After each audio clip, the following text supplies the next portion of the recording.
ba ba bum ba ba ba ba bum ba ba ba bum. Turn off the flash, you fucking moron!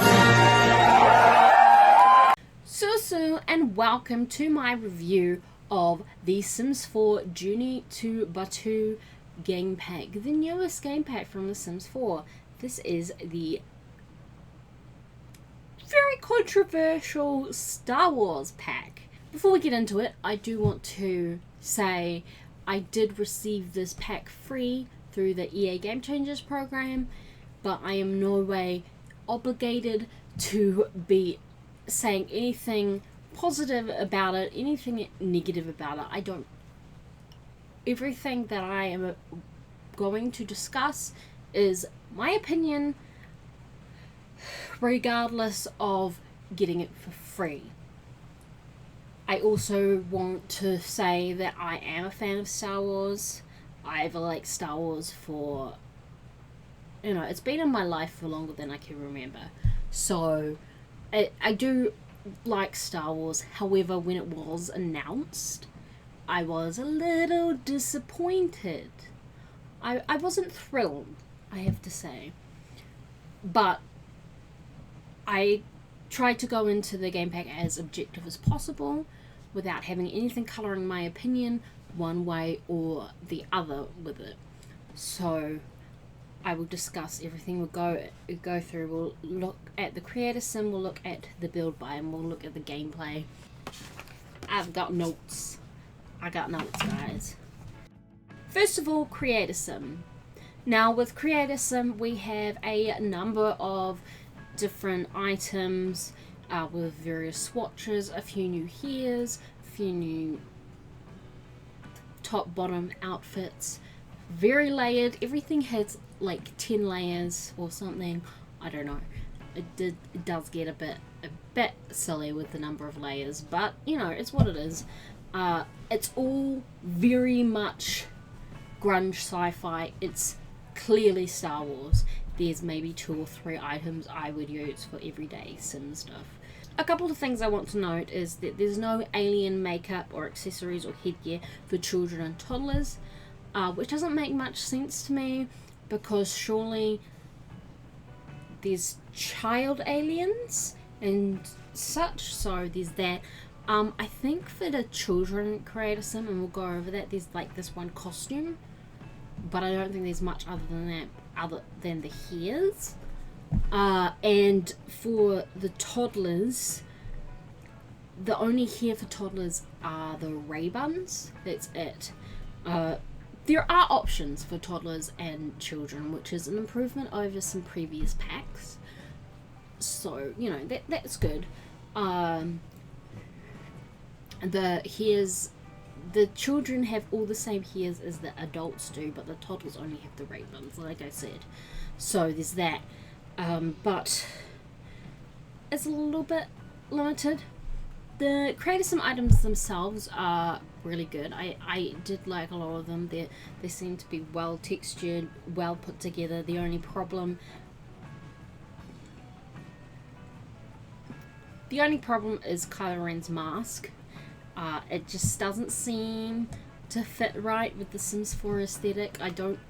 I think they probably could have put a bit more time into that one to just bring that up to par with the other creator sim items. It's just not quite right. To me, it just doesn't look quite right. There's no new traits in creator sim, but there are 2 new aspirations. One where you can go choose between the Resistance or the First Order, and one where you're following the Scoundrels. And those are gameplay aspirations that, help you along with the story that you're doing in the game.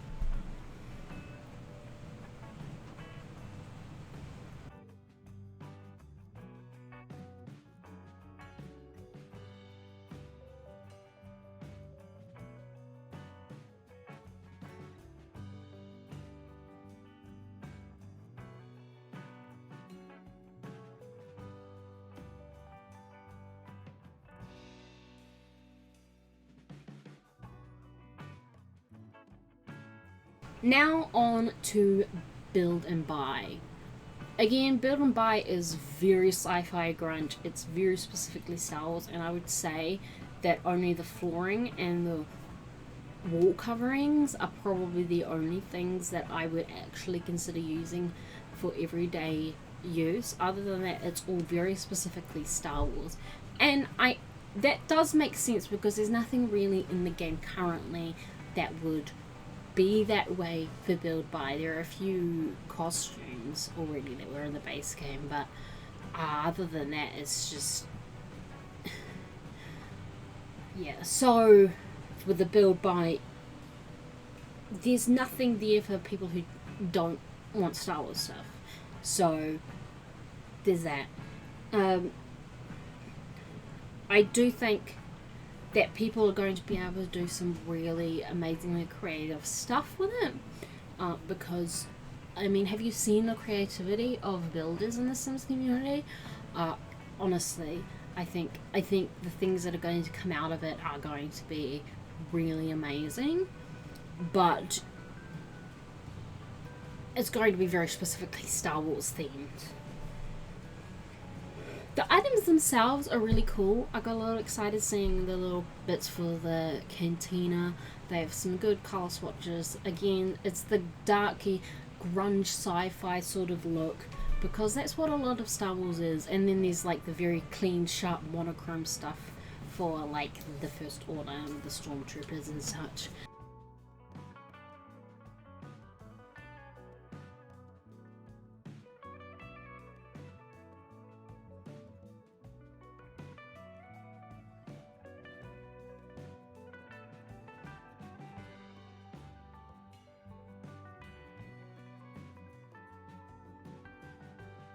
There is a speed racer, but it is only decoration.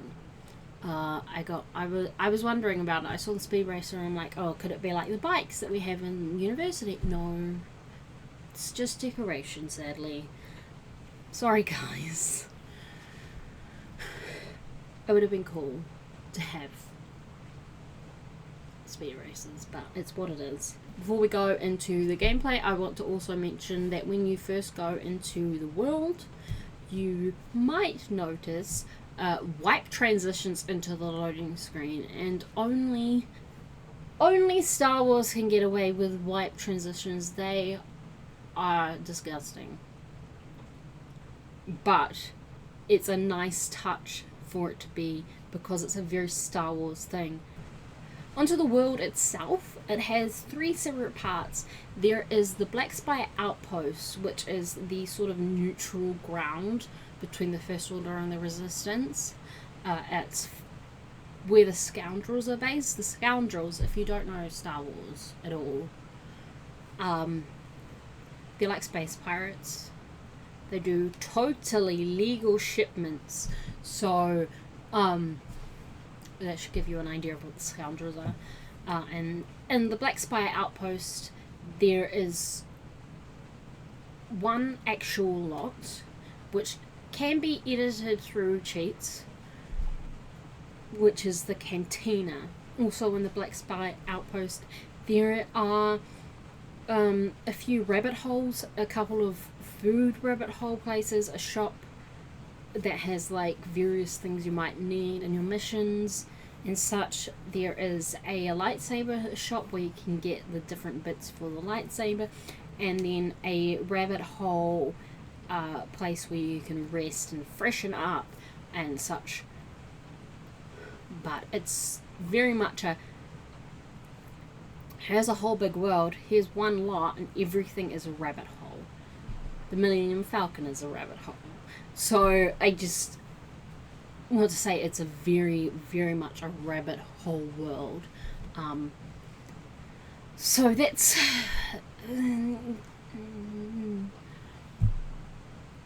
I don't know, I just feel that, I don't know, rabbit holes are kind of, they have their purpose, but when there's one lot and then like 7 rabbit holes in one area of the world, it's a bit off-putting, I'm not gonna lie. The cantina itself though, really cool. Bum bum bum bum ba-dum bum ba-dum bum bum ba-dum bum. Bum bum bum bum bum bum bum bum bum bum. But yes, the cantina, and that you'll find the leader of the scoundrels, and he can help you on the scoundrel path if you're going to go that way. And you'll find a lot of scoundrels there, but also sometimes just general citizens.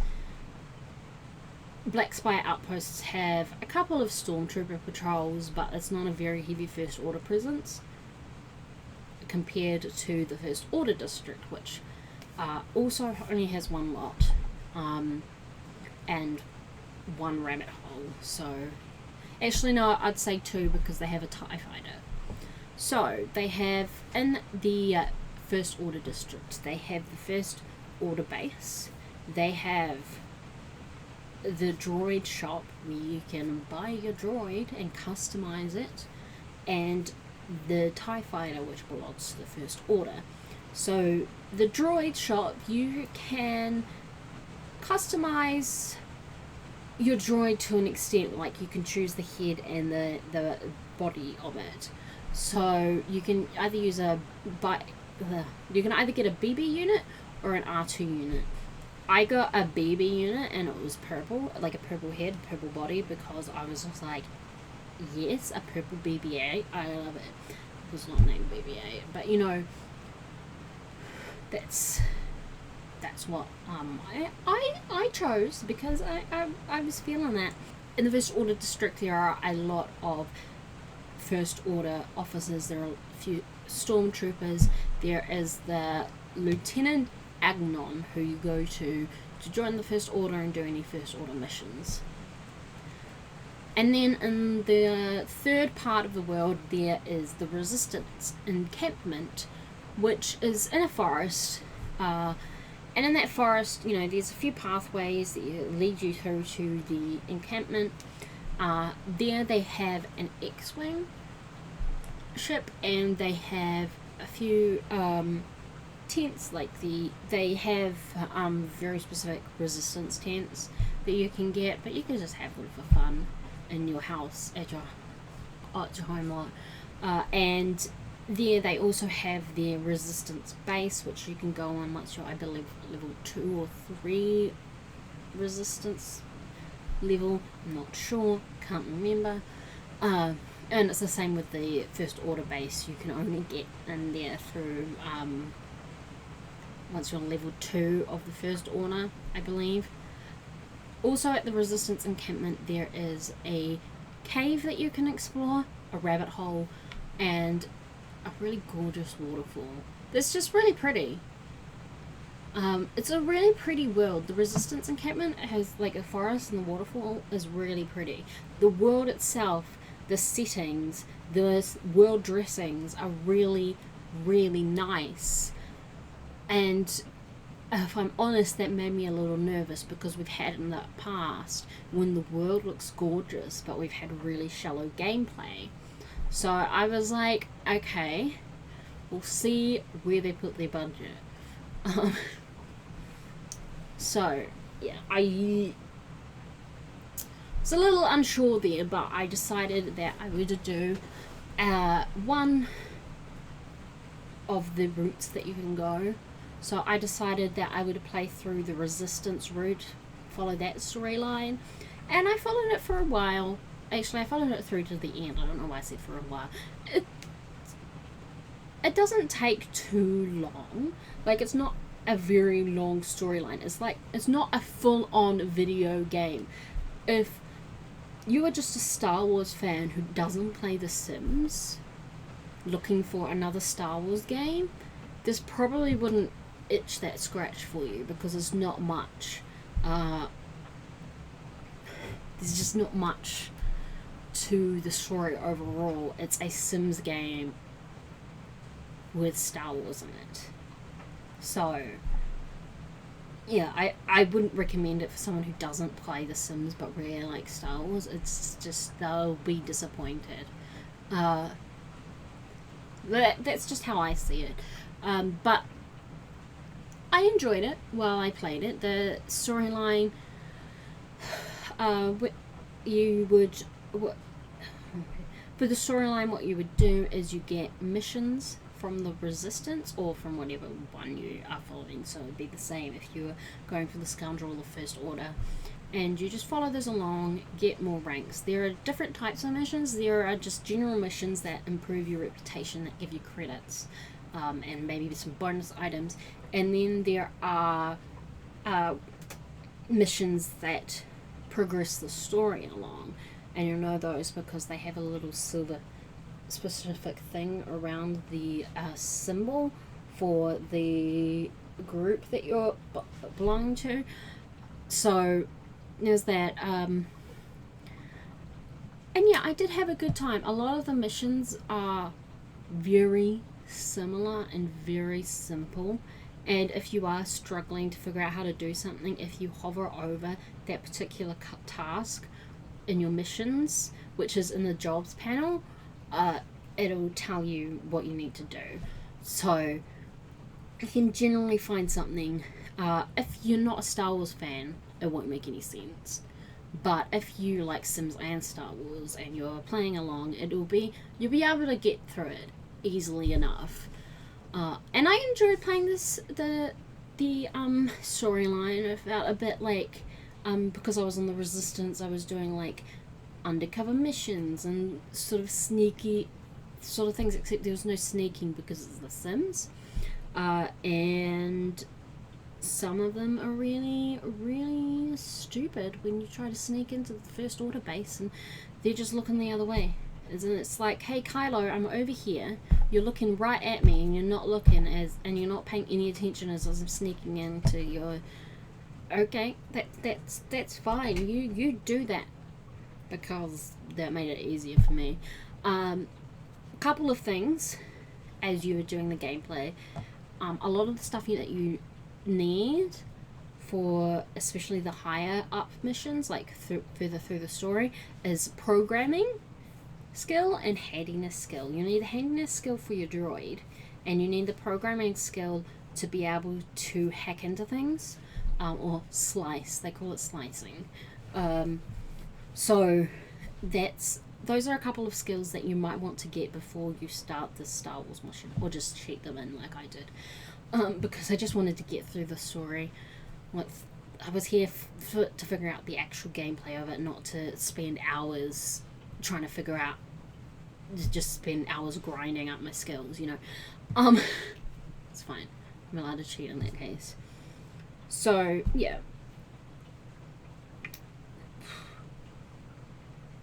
There are a few missions where you get to fly the X-Wing. I assume it's the same for the Scoundrels and the First Order, but for me, I was with the Resistance, and so I only flew in the X-Wing. It's just you get in, it flies off, and then you get pop-ups. There was also one mission where I had to get Chewbacca's help, and I was like, oh my gosh, we get to see Chewbacca! No, it was just a pop-up. That was disappointing, just having Chewbacca and a pop-up. Yeah, I wasn't a fan of that. And last of all, finishing off the story, when you do that last mission for the story, and you do the story, and then the last part of the mission is to celebrate, and you have to go around telling like 5 different people of the Resistance the stories, and then that's it. You get a pop-up. You get a notification saying, congratulations, you finished the story. And then nothing in the world changes. There's still a First Order presence. There's still stormtroopers in the Black Post Spire. There's still a lot of First Order and stormtroopers in the First Order district. Nothing has changed. And it all feels a bit cheap to have finished the story where you're working to defeat the First Order, and the First Order still seems as strong as ever. I don't know. I'm not a fan of that. Like, in the past, we've had one other pack that kind of followed a narrative story, which was Strangerville. And afterwards, once you finished it, the world had changed. There was no more weirdness happening, basically. So it just feels a bit like, what was the point in following the story when you've actually achieved nothing? Overall, I did enjoy playing the storyline, and I'm likely to go play the other two as well, just to see what kind of missions we get, just to, you know, have a little bit of fun. And I might record one of those storylines, so let me know if you'd prefer to follow the Scoundrel or the First Order story for my videos. Outside of that, this is not a pack for people who don't know Star Wars, who don't like Star Wars. There's nothing here for anyone who's not into Star Wars, and there's nothing here for anyone who's not into The Sims. So I think the only people who will get enjoyment out of this pack are people who like both The Sims and Star Wars, who already play The Sims, who knows how The Sims works. Because if you're just picking this up and you're like, oh, another Star Wars game, and you get The Sims with it, it's just not going to work. I don't want to say that Sims is a casual game, because it's not like casual, but like the storylines themselves are a bit more laid back, a bit more, they're not as intense as like some of like the action adventure games that you can get out there. So that's not what this pack is. It's not like an action adventure game. It's Star Wars and The Sims. So just go into it expecting Star Wars and The Sims, not a Star Wars game, not The Sims. It's Star Wars and The Sims. So I just want to be clear, that's what you're going to be getting in the pack.